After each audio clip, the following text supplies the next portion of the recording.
It would be easier just to move in and live here. I doubt I'll get reimbursed for the— Huh? Damn. It's good evening. Any news for me? About my car?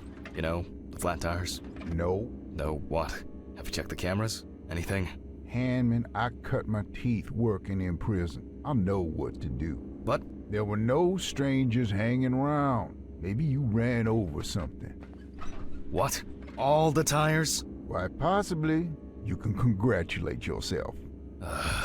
Christ. You should try sleeping more. You've been kinda out of it lately. That's the first bit of sense you've made all evening. Good. The body is expected to be ready for pickup tonight, along with your lecture. What? What? No, what? You still pontificating? Best hurry, don't you think?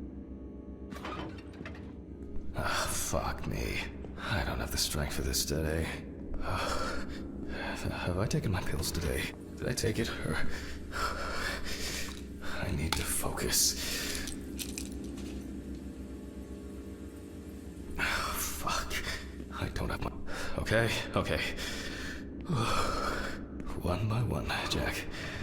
Take it easy. Oh. A burning issue indeed. Then I'll move on to the body. Ah, shit. The lecture. I almost forgot. I'm gonna need the camcorder. This is making me nervous.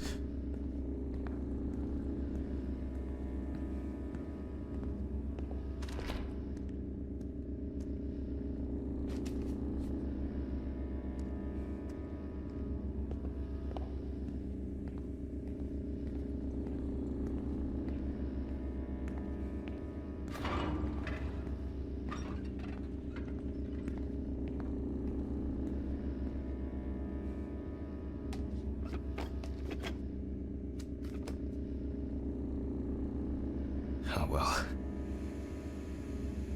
This is not the best framing. Hello, everyone. It's the 20-something of November 1991. Jack Hammond is conducting the autopsy. Oh, I appear to be— Yes, you already know the drill. So, the body is on the slab.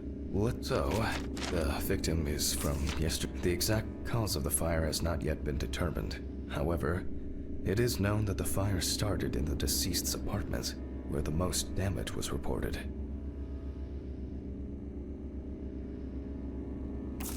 The body was not found until the next morning. The tenant was naked, charred, and with severe burns. The owner of the apartment asked about the deceased. He was surprised anyone even lived there.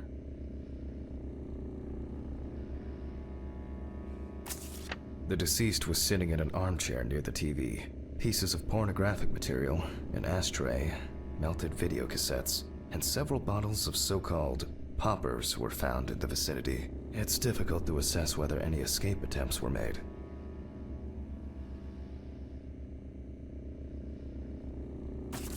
Firefighters indicated that it was probably the large quantity of poppers found near the deceased and rapid spread of the fire.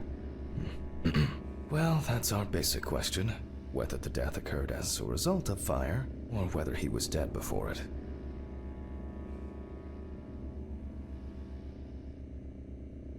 As you can see, the body is in quite an unusual pose. For the purpose of photographic documentation, we'll leave it like that for now.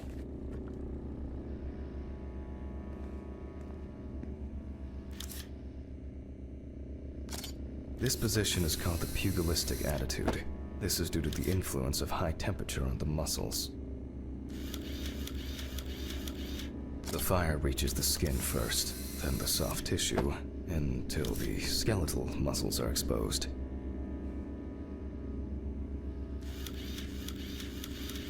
Coagulation occurs in exposed muscles due to their fibers shrinking. The extensors yield to the force of the flexors.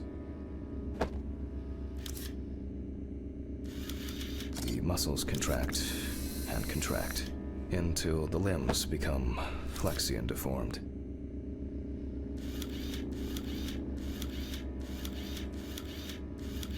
The upper ones are characterized by a triple bend, similar to a boxer holding his hands in front of him.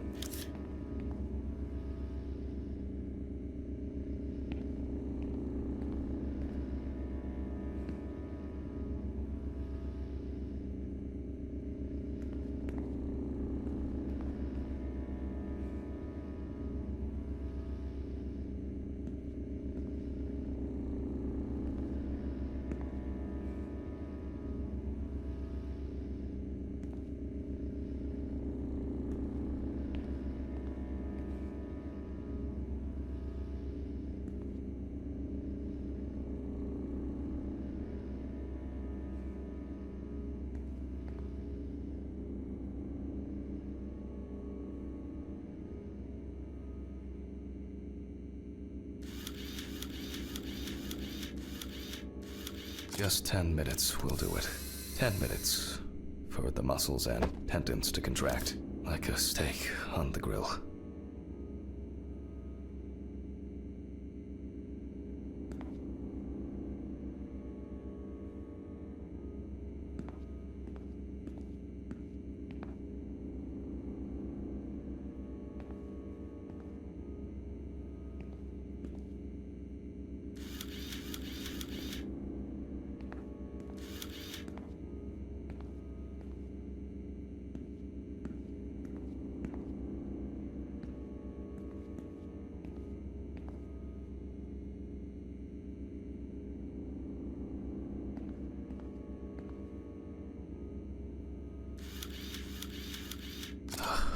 In the end, we're all just walking meat.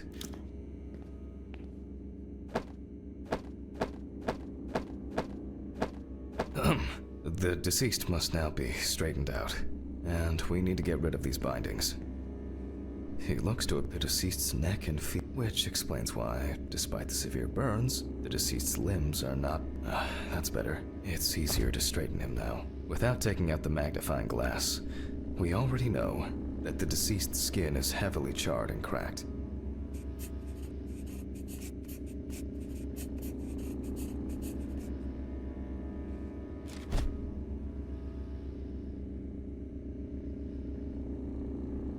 As for the other detail, there are crow's feet visible near the eyes. Upper lip reveals front teeth. One of the incisors is broken. There's soot in the nostrils.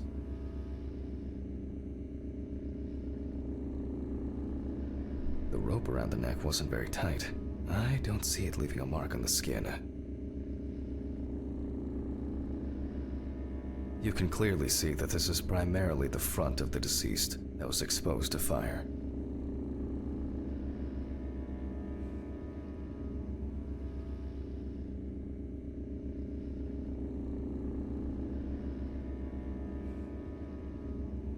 The rope marks around the wrists are deep and clearly visible.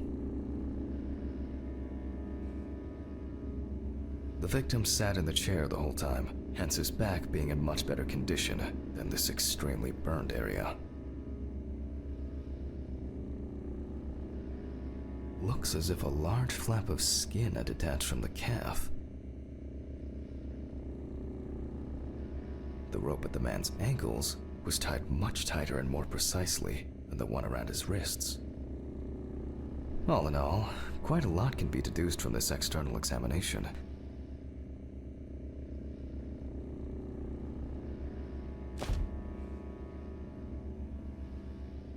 The eye clenching is a natural reaction of the body to high temperatures. Soot in the nose appears when inhaling harmful and choking. The tissue of the mouth was heavily burned as well. The teeth, however, makes me wonder. Severe burns, covering approximately 80% of the epidermis. He appears to be loosely tied. However, this is the result of the corpse drying out. The wound traces fail to indicate that the deceased suffocated before the fire took hold. That must... predominance of 4th and 3rd degree burns. The burns reach through the dermis and hypodermis to reach the muscles. The body is covered in numerous... The length of the rope was calculated, and it appears that the deceased could make limited movements around the perineum. The conclusions are quite clear. The extent of the thermal stresses on the body could have caused this death. Wounds on the wrists and ankles indicate that the deceased could have been struggling in panic. It looks like the deceased was a fan of choking while masturbating. Deaths due to a predilection for asphyxophilia do occur, but not in this case. Burns to the genitals and groin are an additional concussive factor. This is due to the high vascularity and innervation of this area. In this case, I don't assume that this was a delayed death. The mixture of fear, sexual arousal, and drugs could have caused a heart attack. Perhaps the deceased lost a tooth, attempting to bite through the rope. We need to check the damage inhaling all that smoke has done to the respiratory tract. It may seem incidental, but for us it's a sign that the deceased was most certainly conscious. I will assess the extent of possible poisoning and burning in a moment. First, I'll try to establish the victim's identity. Due to the amount of charring, we are unable to collect the victim's fingerprints. Visual identification is also out of the question. You can probably guess what options we are left with. You guessed it, a dental impression. For this, I need impression okay, it's going well. I should be able to get this done in time. Where are these trays? Maybe in this drawer. I'll warm this up in my hands.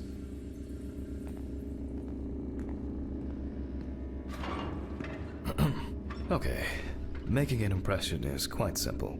You put trays with alginate into the mouth and press them once the device... Okay, again, we will need a piece of paper, a brush, and ink.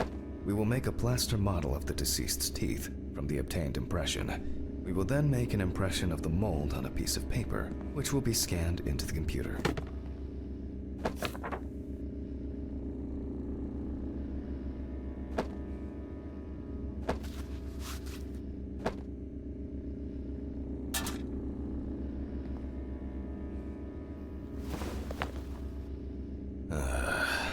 You see, it seems so simple, and yet laborious.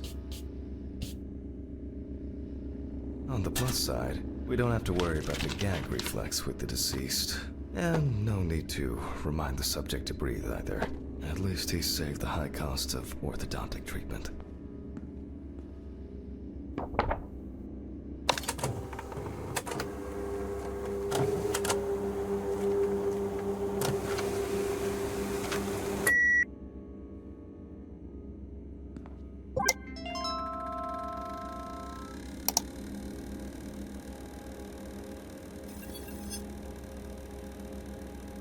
Wow. Who would have expected a match so soon? Well, the deceased is Richard Jacobson, 47 years old. He had a criminal record and was recently in court for... Oh, wow. For not returning a videotape to the rental shop. Oh, Jesus. I better check if I've still got that copy of... where were we? Okay, I'll add some details to the clipboard.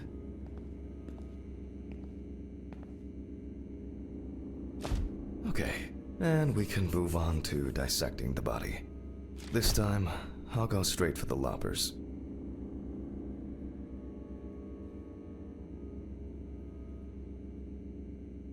I'll slice it piece by piece. Let me start here.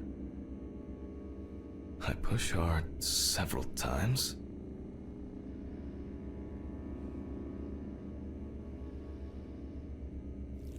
Until I cut a given section.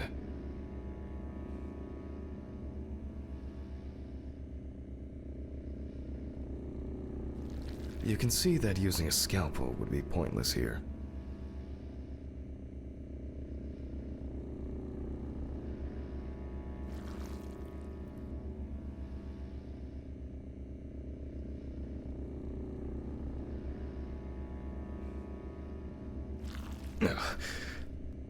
Solid crunch.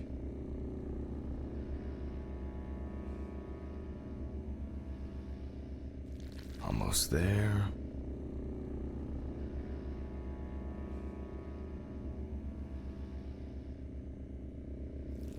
Now we peel back the skin. Now to remove the ribs. And we can check out what's going on in here. And I see that a lot has happened. In fact, the entire abdominal cavity is flooded. Blood and other fluids have seeped from the blood vessels, flooding the abdomen and chest areas. We have to get rid of this. I'll go get a cup or a ladle.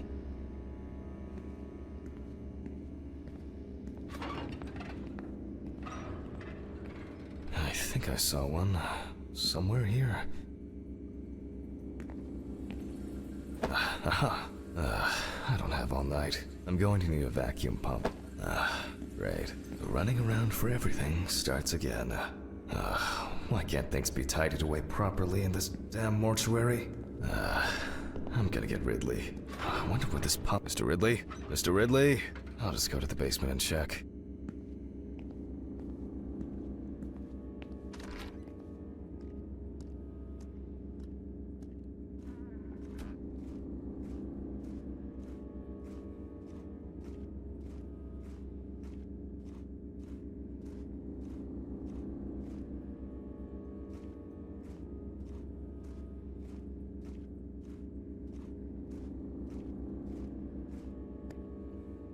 Jeez. I don't know what this is for. Rusty scrap!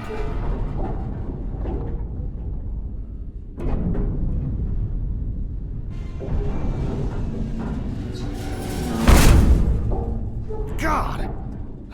Where is this infernal machine?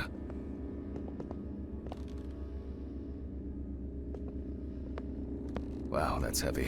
Can I fit through the door with this?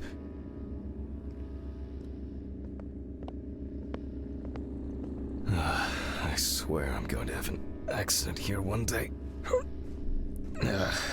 Like Alice, when she twisted her ankle on those stairs. We were supposed to go to the mountains then. It was supposed to be our first trip since... And Alice... Handman! Because of me, as always, she had to... Handman, are you talking to yourself or what? A letter. Fuck! Who delivers letters at this time? It's probably been sat in his office for ages. Just didn't want to move his lazy ass. We have the equipment. Now I have to place it somewhere close to the table.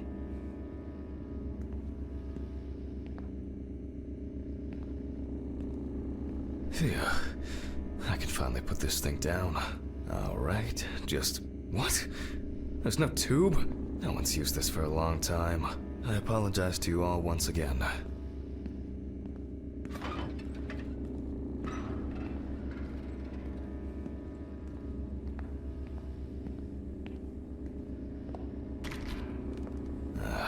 These lockers could contain everything we need, or simply filled with people's crap.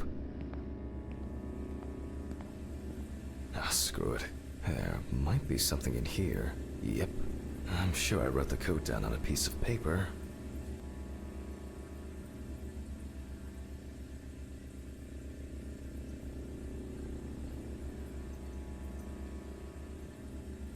Me and my memory for numbers. What do we have here? Boxes of disinfectants, syringes, thread. Oh, antiseptic about here.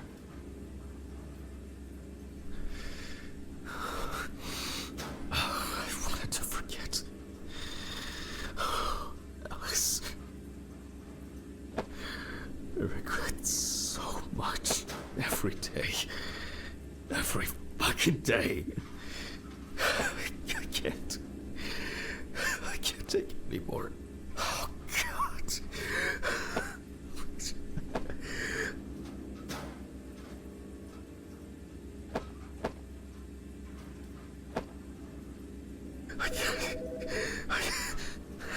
How do I...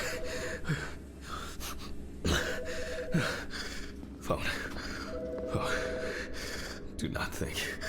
Just don't think.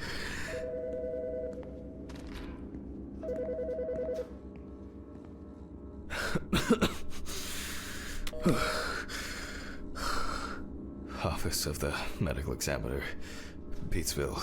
Oh, Jack. I was hoping to catch you at work. Hi, Dorothy. How's it going? Good, thanks. And what about you? You sound tired. Fine. Tiring day at work. That's it. You scared me last time we spoke. I'm sorry. I didn't want to cause any trouble. And say what I said. Jack, it's alright. You're not causing any trouble. I'm not surprised at all that. No, really. I mean it. Sorry. I just... I'm fed up with myself. You should take care of yourself. Didn't you say you wanted to stay at home longer? To rest? You know I pick up the slack at work. No, I didn't. I can't. I don't want to be there. Well, why not consider taking a trip, Jack? Dorothy, please. I really don't have the energy for this today. No, I just wish. Stop it. Why are you calling? Reminder about annual drug testing. I figured you probably didn't remember. Oh, yes. I've, had a lot going on. I, even forgot my own birthday.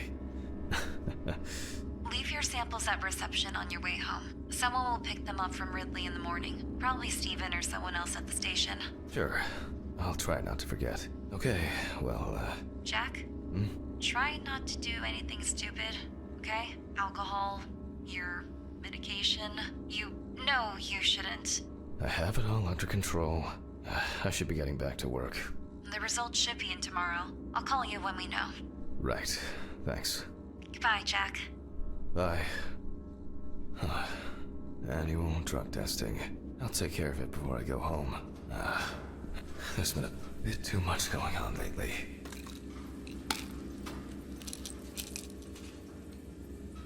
I was supposed to collect the hose.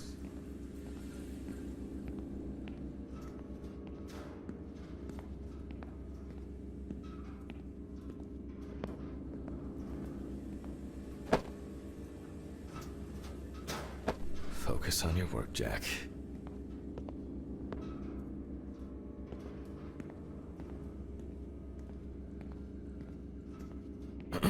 All right. Here I am. I hope that was the last long break in this session. So, let's connect the tube.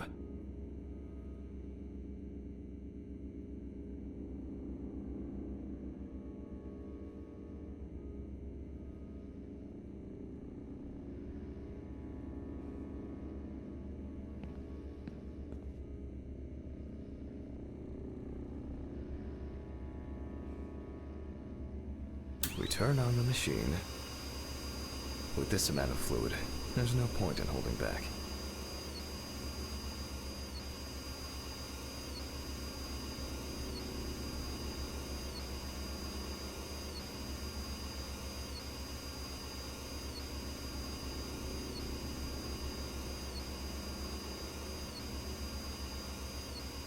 Still a few nooks and crannies left.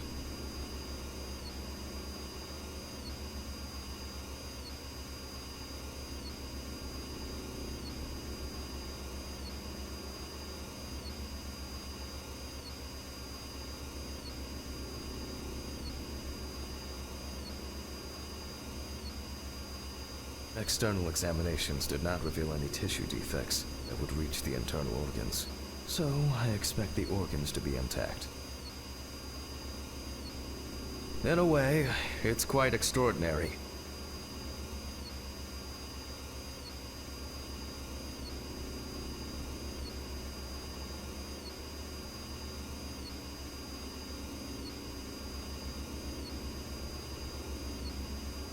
That even with such severe burns, skin, fat, muscles, baritone, the organs are all present and correct.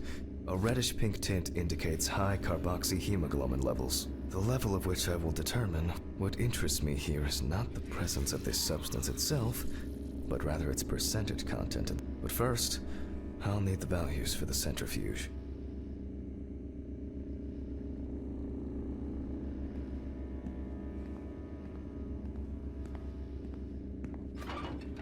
Ugh. I feel like I've been here forever.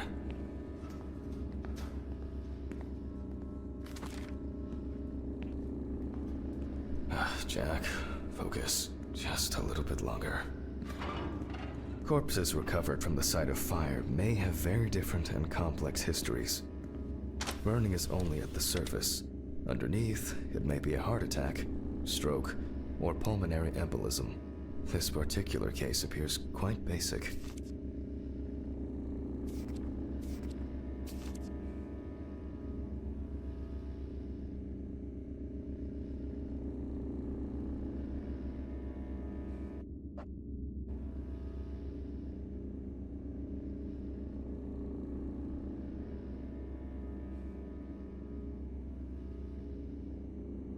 However, I would warn against making a diagnosis too hastily.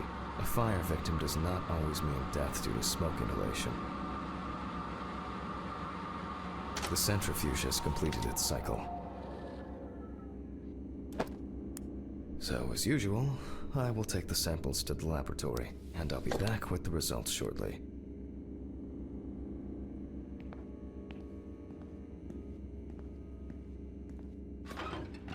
Ugh. What exactly was I supposed to test for? COHB.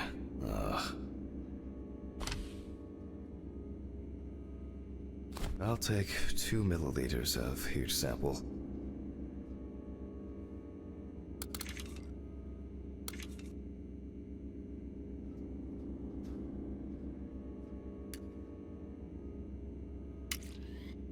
Ugh.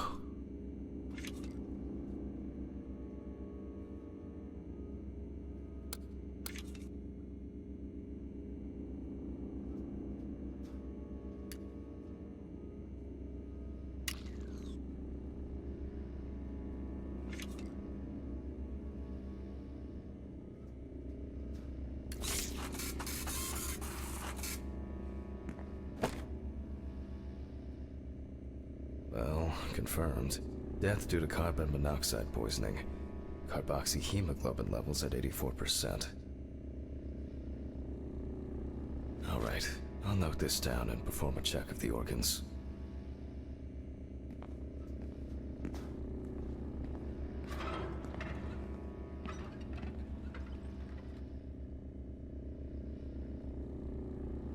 What? Where? Mr. Ridley?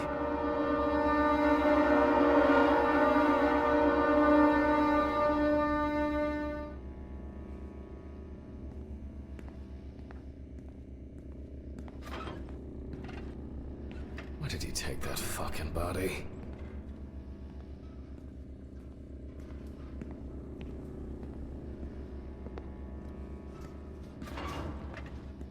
Why did you take the body? What body? Well, the body. You know, from the autopsy room? Christ, Hammond. I didn't take any of your bodies. So who took it? I have no idea what you're talking about. But I... Get back to work. It's late.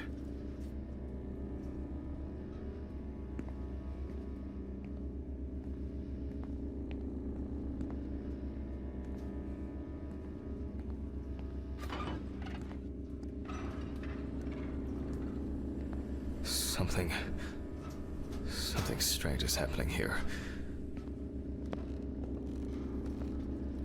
What's wrong with me?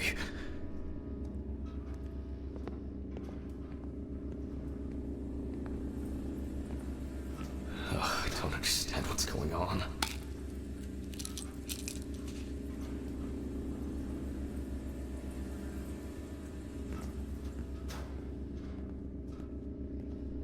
Maybe I think I'm just tired.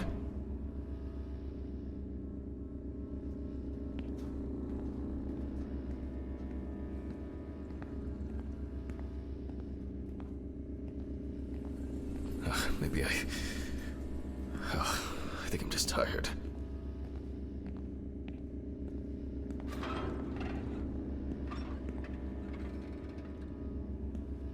I think there's... I must have been seeing things. Results. Well, then we can... from the results... We can now be sure that the carboxyhemoglobin concentration the organ has a reddish pink tint, which results from the concentration of COHB and general congestion of the organ. Other than that, I can cross this off my list now.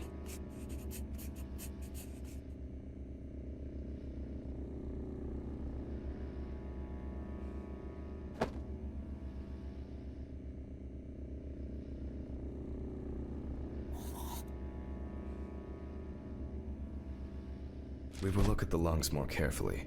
From the outside, just like the heart, it is congested, and the color indicates poisoning.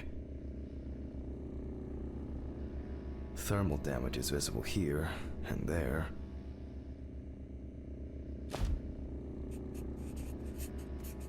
Enough of the external exam. It's time to grab the knife and dissect the lungs. I need to check for any obstruction, burns, or clots. Jesus.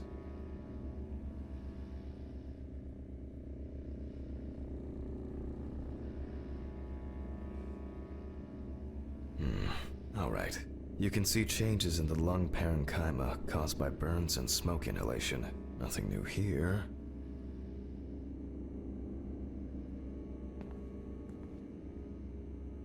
So let's complete the notes. And let's check the trachea.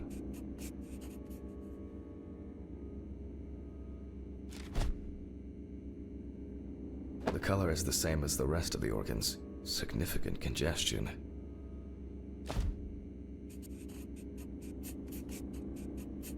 Let's see what it looks like inside.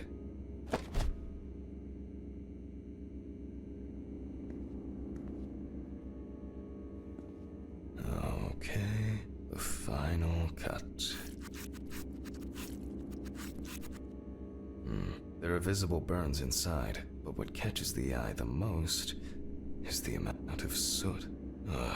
Looks like our subject was in the thick of the fire. Let's deal with the final notes, and we're ready to go. I considered the direct cause of death to be severe carbon monoxide poisoning, leading to extreme hypoxia of the body. The extreme burns on the deceased's body and respiratory tract indicate that he must have been surrounded by fire. During the examination, no other factors were found that could have contributed to the victim's death. Environmental data does not indicate any third-party involvement. Just need to add my John Hancock and sew up the body.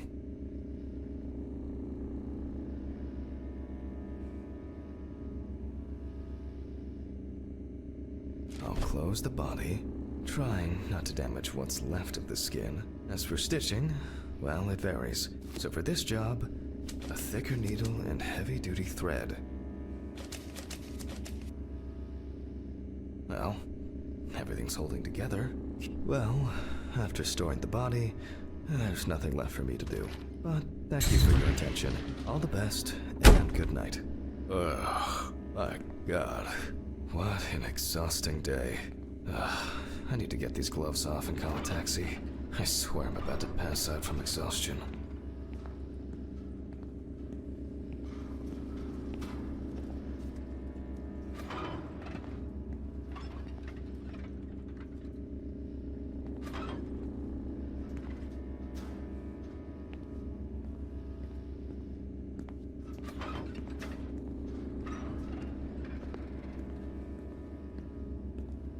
Oh fuck, urine sample.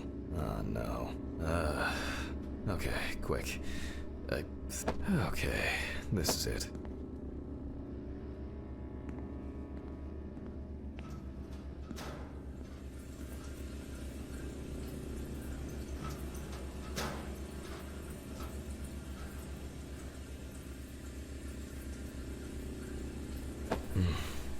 I'm dehydrated.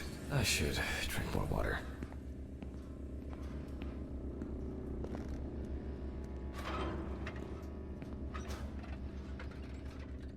As expected, sleeping like a log.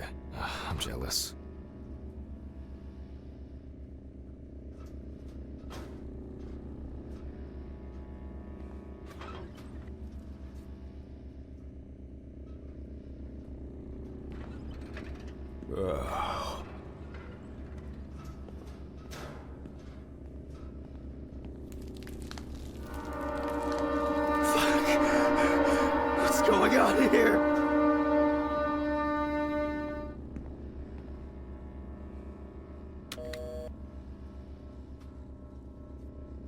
hurricane taxi. We will take you wherever the wind takes you. Hello. I would, like to order a taxi to 574 Presley Street. Okay, hun. All of our drivers are busy at the moment. Best I can do is within the next hour. An hour? Oh, no. Alright. Let it be. Can I take your name? Jack Hanman. Okay, thank you. Do you have our loyalty card? No. Would you like to set one up? For regular customers, we have discounts and extra... Would that make the taxi get here faster? Well... I thought so. Thank you. Goodbye. This is already giving me a headache. Jesus, what now? Yes, how can I help you? Jack, why did you do that? Why did you do that? Why did you do that? Oh my God! What was that? What the fuck?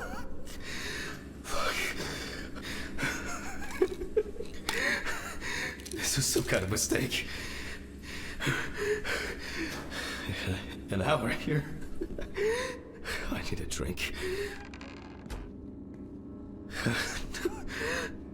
Oh, strong.